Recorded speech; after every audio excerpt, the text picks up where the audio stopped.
देहिया के छुबताड़ सगरी काहे खातिर देवरू हो करताड़ जबरी।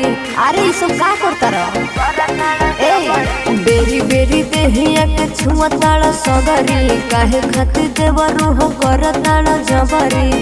नहीं छुए दे हो बापना गवा लेके आइल बानी संघवा ढोली में डालो बरंगवा।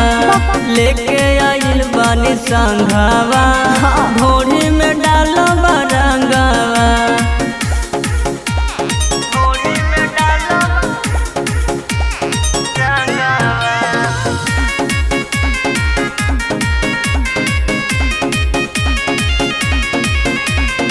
मानी लो बतिया रहा हमसे दूर असोना होई सबक तोहर पूरा।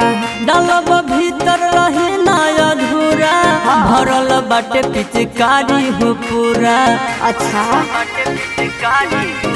सुना मानी लो बतिया रहा हमसे दूर असोना होई सबक तोहर पूरा। डालब भीतर रहे ना अधूरा भरल बाटे पिचकारी हो पूरा। लगे खाके आइल बड़ो भरवा लेके आइल बानी संघवा ढोली में डालो बरंगवा। लेके आइल बानी संघवा ढोली में डालो बरंगवा। ना मनबा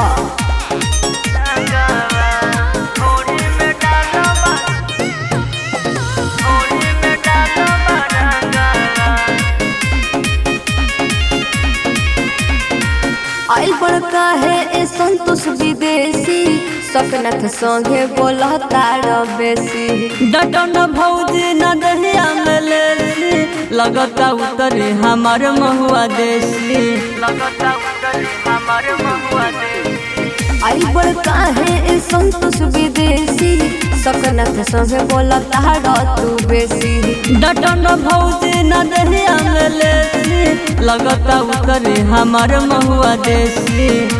सब उतर जाइए आज बढ़ल बटे ताहर मानवा मानवा। लेके आइल बानी संघवा ढोली में डालो बरंगवा। लेके आइल बानी संघवा ढोली में डालो बरंगवा। अच्छा ठीक बा।